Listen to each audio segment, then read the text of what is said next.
This is a 2018 Jeep Grand Cherokee Trackhawk, and it is the single most powerful SUV ever manufactured.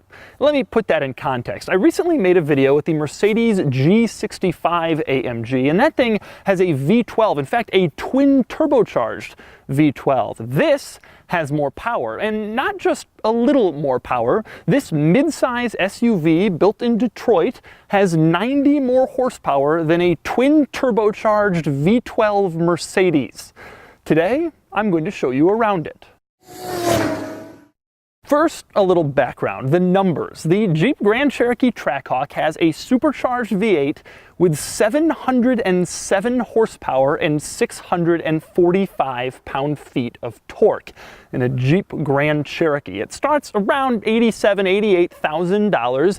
It'll do 0 to 60 in 3.4 seconds. It'll do the quarter mile in 11.6 seconds, and it'll top out at 180 miles an hour in a Jeep Grand Cherokee. Which begs the question, how did this happen? There have been high-performance Grand Cherokee models for years, starting with the 5.9 Limited in 1998. Then, in 2005, there was the original Grand Cherokee SRT8, which had 420 horsepower, which seemed like a crazy amount at the time. The current Grand Cherokee SRT has 470 horsepower, which really is crazy. It'll do 0 to 60 in 4.4 seconds. This is for people who think that is a little mundane. But of course, it isn't quite that simple. Chrysler developed this 700 horsepower engine for the Challenger Hellcat, and then they figured, why limit it to the Challenger? So they stuck it in the Charger. And then they figured, why limit it to cars? And so now I'm standing next to a 700 horsepower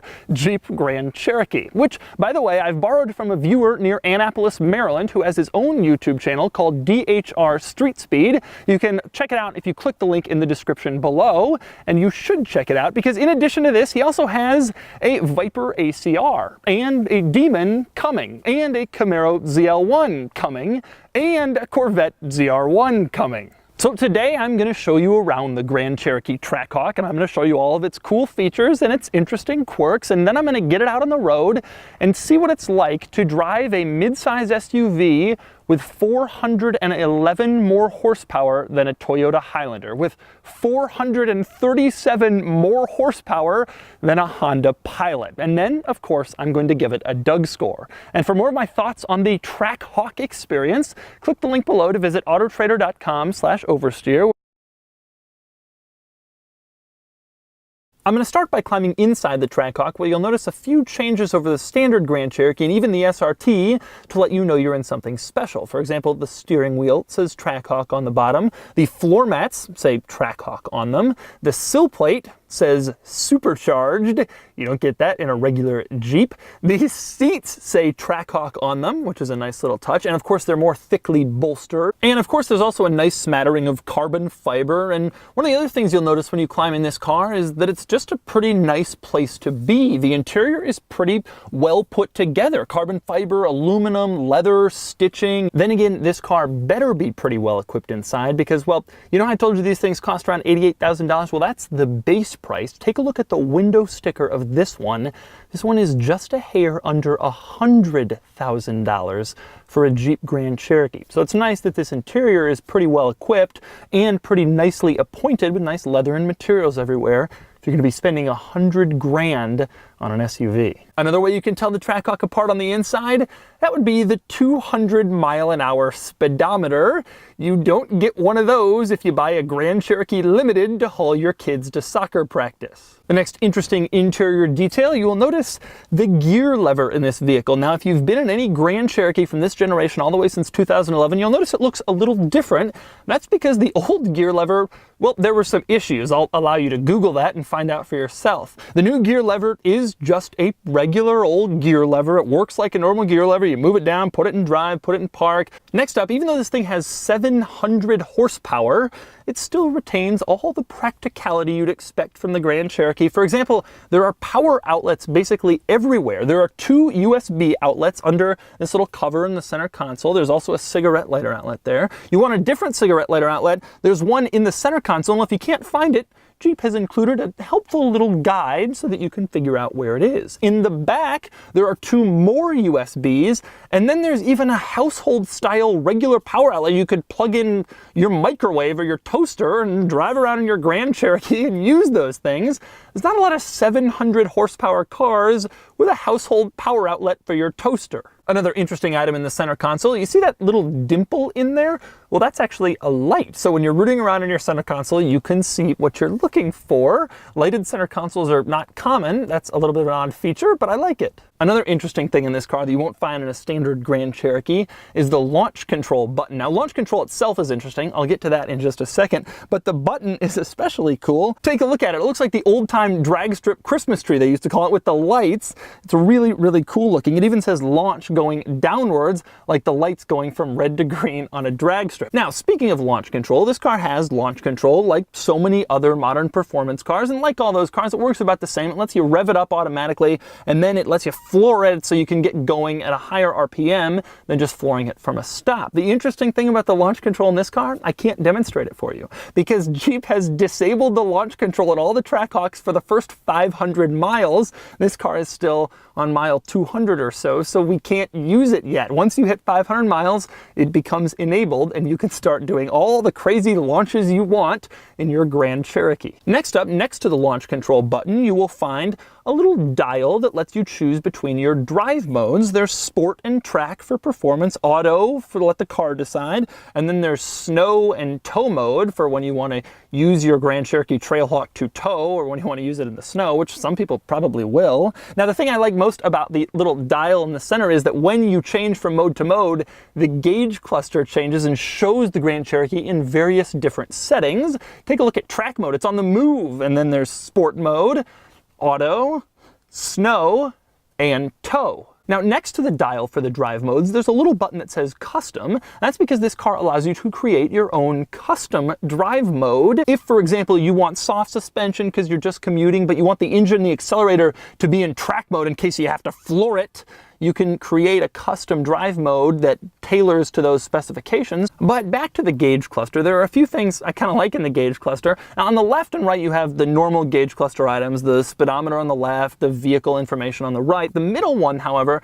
is a screen and it's configurable. The thing I like about the screen is that it gives cool little icons for various different vehicle functions and information. For example, the screen that gives the most vehicle information isn't just a picture of a car, instead it's the front end from this car. It's a little Jeep logo, which is kind of cool. Meanwhile, you can find all the little performance stuff if you go to the little icon that's a hawk. That would be, of course, the Trackhawk. And then finally, if you want to see the car's diagnostic codes, if it has a check engine light on, you go to a little doctor's stethoscope like you're checking up on your Grand Cherokee, which is kind of cool. Now, that screen in the gauge cluster shows a bunch of really cool performance features and functions, but you can also access them in the infotainment screen in the middle. And so with that in mind, let's move on to the infotainment screen. Now, before I get into the performance features, I want to cover a couple of other interesting items in the infotainment system, including one of my favorites. This car has a feature that lets you drag icons that you use frequently down to the main menu bar that is always in place. This is brilliant. I always complain that cars don't have a heated seat thing and you got to go into the menu, whatever. In this car, if you want the heated seat button on the main screen, just drag it there and then it's always visible. If you want something else, just drag it there in its place. You want something different, just drag it. It's a great idea, borrowed from cell phones. I don't know why no one else has done this, but this is brilliant, and Uconnect engineers, good going. A couple of other interesting things in the infotainment system before I move on to the performance stuff. Number one is the owner's manual. This car comes with a regular paper owner's manual, but who would use it? The owner's manual in the infotainment system is so simple to use. You can search for something by typing in what you're looking for, or you can click on pictures. You want to know what something is in the interior? There's diagrams and pictures. You can just point to it and the car will tell you. That's a brilliant way to do the owner's manual. I wish they were all this easy. And speaking of the owner's manual, take a look at this. Once you've read some vehicle information, you can use the little thumbs up icon to let Jeep know whether the information was, for example, highly useful or not useful or something in between.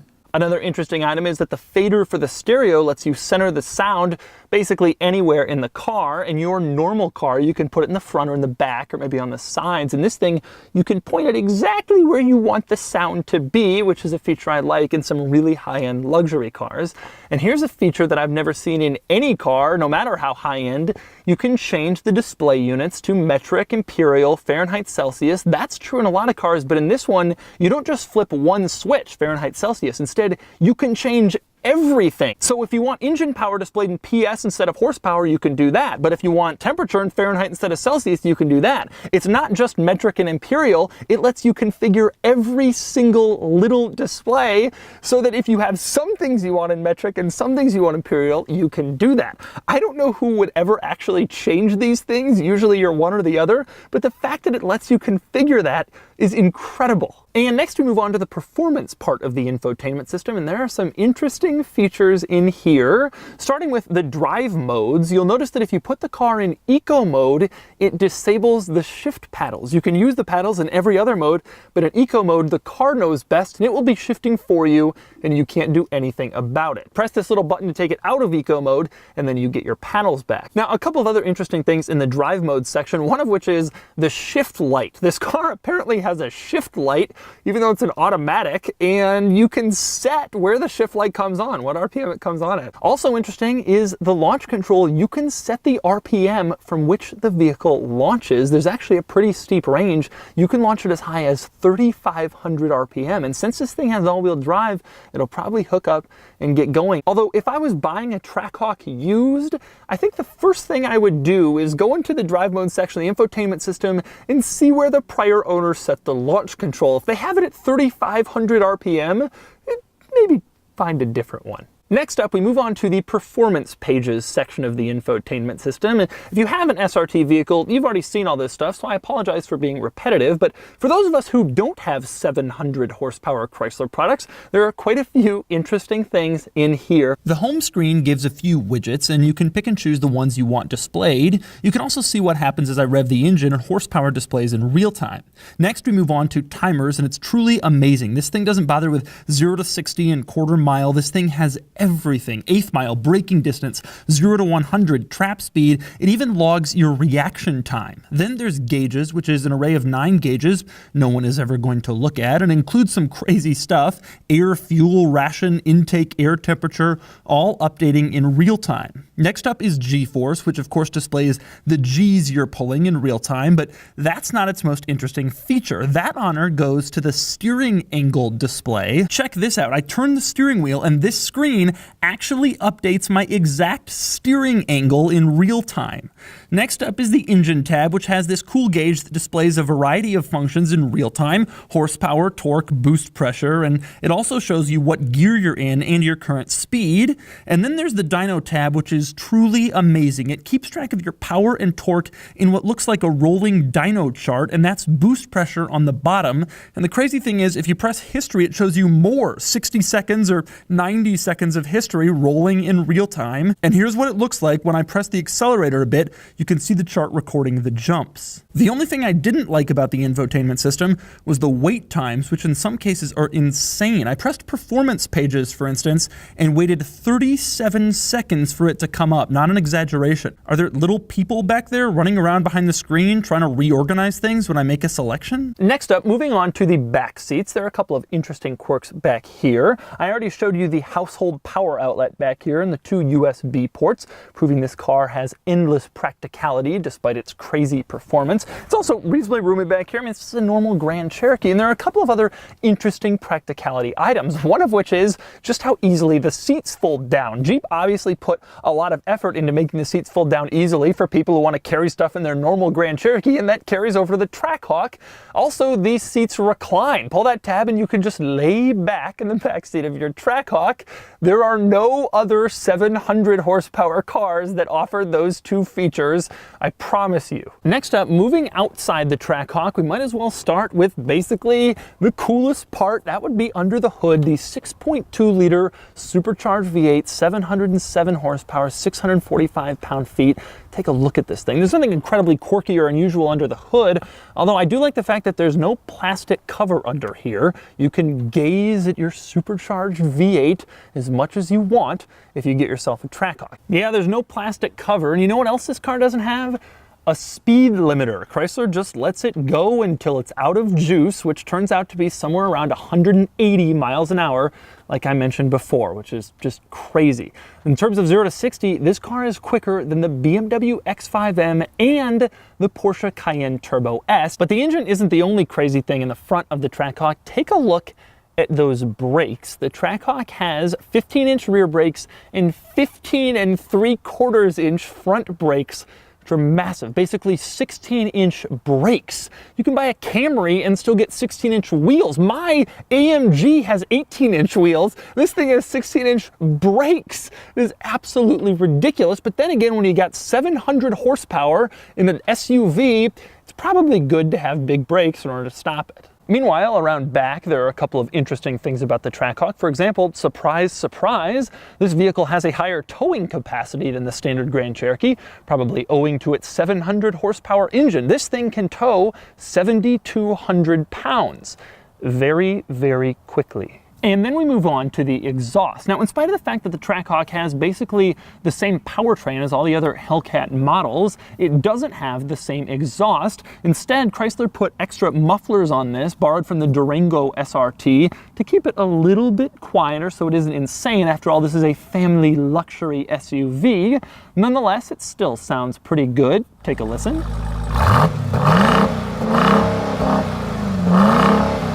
Also interesting back here, like every luxury SUV should, this vehicle has a power liftgate. Push a button here, and then the rear tailgate just closes, or push a button on the key fob, and it opens right up as expected. Now, speaking of the tailgate, that's one of the few ways that you can tell the Trackhawk apart from a standard Grand Cherokee SRT. Right back here on the tailgate, there is a Trackhawk badge. Now, interestingly, the Trackhawk trim level is very similar to the Trailhawk trim level, which Jeep also offers, and in fact, the badges they use are very similar. So if you're behind one of these, you might mistake it for a Trailhawk. Of course, that confusion will only last until you hear it rumble away from a stoplight or up an on-ramp, or until you try to pass it, because the Trailhawk is just a regular Grand Cherokee with some off-roading stuff. It doesn't have the giant engine. And there are only a few other ways to tell the Trackhawk apart from the regular SRT, one of which is up front. Jeep had to ditch the fog lights in the standard Grand Cherokee models because they needed more air intakes to allow the engine to breathe. So the fog lights are gone, which is unusual in a vehicle this expensive.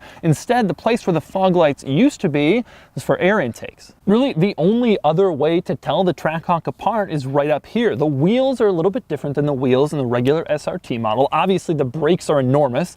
You can see the yellow calipers. Those certainly stand out. And there is a supercharged badge right below the badge on the side that says Grand Cherokee. The supercharged badge is on both sides, but of course, anybody can add most of this stuff. The front fascia, the wheels, the supercharged badge, even the Trackhawk badge in back. So the only way to really know if you're looking at a Trackhawk is to drive it. And so, with that in mind, you've seen the quirks and features, and now it's time for me to do something I've wanted to do ever since I heard Chrysler was thinking about maybe building a Hellcat Jeep. I'm going to drive a 700 horsepower mid-size family SUV. All right, first thing you do when you get a Trackhawk, obviously.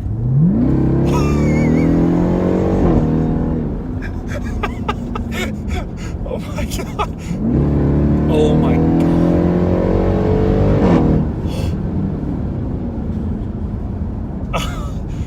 Wow. I don't remember being surprised like that by a car in quite some time. That is crazy. The really crazy thing to me about that speed is how instant it is. I've been in a lot of fast SUVs, and my wagon is pretty fast, but you floor it and then it takes a little bit because it's a very heavy vehicle, and so you got to kind of wait for it to power to build. But this thing does 0 to 60 in 3.4 seconds. There's no building. I mean, this was quicker than a Carrera GT. It just happens the moment you step on the throttle. I can't believe how fast that is. You know, I was a little afraid to floor it because I had an incident with a Hellcat. Because this is all-wheel drive, you're a little you're not quite as nervous. You know, so now I'm going at a slow speed. It feels great. It sounds great. You know, it's just a car. I mean, at this speed. But then I do this.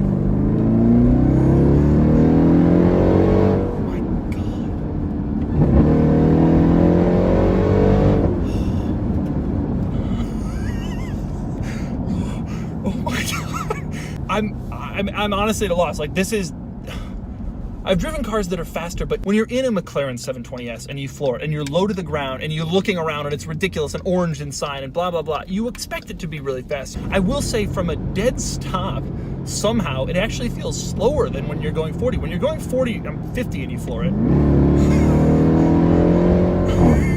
From a dead stop, the sports cars feel faster. The thing that's really crazy is because this car has so much torque and because these wheels are going to just grip and grip, when you floor it at 50, and you expect to also feel that sort of slow build to power, I mean, you can tell just how fast that goes on. That goes on the moment I floor it. It's like a switch. In order to combat the size of a vehicle like this, Chrysler has figured out what you need to do, and that's simply put 700 horsepower in it. All right, now we're on a windy little country road. Obviously, there's a little body roll around corners. I mean, this is not a sports car. This isn't a Camaro, Corvette. It's good. It's well controlled. I mean, I've been in a bunch of regular Grand Cherokees, and it doesn't feel anywhere near as nimble as this. But the steering is light because this is a car, you know, an SUV, a luxury SUV, and it has a lot of weight to throw around. It's a little bit slow to respond to your steering inputs. It's not precise like a supercar. It's a very good SUV, I would say. I think this vehicle is fast for any car. I think it's, in terms of handling, though, it's more good for an SUV. The interior feels like a nice spot. Like I was saying before, everything is well made, well put together. You still get the old Chrysler plastics, the Jeep turn signal stock, the window switches. I wish they could upgrade those for nicer models, for Maseratis, for example. As I go through the modes, I've gone from auto to sport to track now. It does feel tighter, stiffer, more precise, but it just still isn't. I mean, it's an SUV. It's just never going to be sort of on, you know, crazy sports car level. At the end of the day, you can only fight physics so much. The one thing that it does have, God, the supercharger whine is incredible.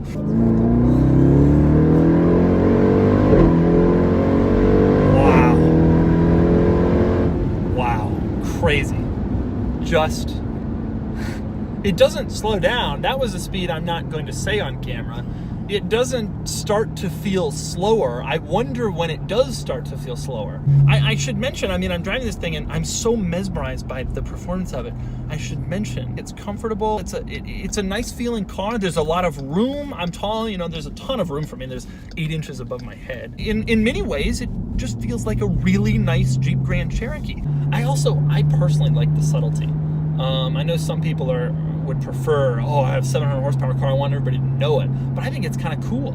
So that's the 2018 Jeep Grand Cherokee Trackhawk. With a top speed of 180 miles an hour, it is too fast. With a 0 to 60 time of 3.4 seconds, it is too quick. With a base price around $90,000, it is too expensive. And with over 700 horsepower, it is simply too powerful. It's also way too cool, and I really want one. $90,000 is too much for me to spend, but I am so glad there are people out there buying this vehicle. Trackhawk owners, please be careful, not for yourselves, but because we need to preserve some of these so people like me can buy them used in 5 years. Anyway, on to the Doug score. Starting with the weekend categories and styling, the Trackhawk is fine, but I've never loved this generation of Grand Cherokee, though I like the improvements for this and the SRT. It gets a 6 out of 10. Acceleration is mind-blowing. It does 0 to 60 in 3.4 seconds, and it gets a 9 out of 10. Handling is good, but not amazing. I think it's about in the middle of the types of cars I usually review, and it gets a 5 out of 10. Cool factor is very high, especially among car enthusiasts, especially right now. It gets an 8 out of 10, but I have no doubt that number will diminish as more of these things get on the road. Importance, however, isn't as high. This is cool, but ultimately this generation of Grand Cherokee is basically 6 years old, and it's not a car with huge significance to the automotive world, except in ridiculousness. Still, that counts for something, and it gets a 6 out of 10, bringing the total weekend score to 34 out of 50, making it the highest weekend score of any SUV I've ever reviewed. On to the daily category, starting with features. The Trackhawk has everything modern cars need: lane keep assist, forward collision braking, adaptive cruise control, blah blah, blah. It gets a 9 out of 10. Next up is comfort. The Trackhawk is fine, a little better than average, but it does have a slightly harsh ride owing to its sporty pretensions and its big wheels, and it gets a 6 out of 10. Quality is fine, it's nice inside, but it's still got some cheap Chrysler stuff, and I'm never certain about long-term Chrysler dependability, so it gets a 6 out of 10. Practicality is good. Based on the 68.3 cubic feet of cargo room, it should get a 9, but fuel economy is so bad, I just have to knock that down to an 8 out of 10. Finally, there's value. The Trackhawk is really expensive for a Jeep, for a Grand Cherokee, for a Chrysler product, and I fear big depreciation, but I could be wrong. For now, at least I'm giving it a 6 out of 10, bringing the total daily score to 35 out of 50, placing it unsurprisingly near the top.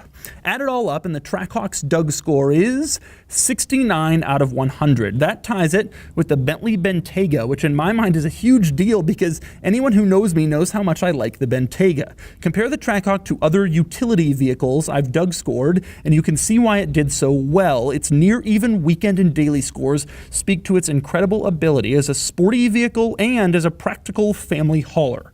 Okay, seriously, I want one of these.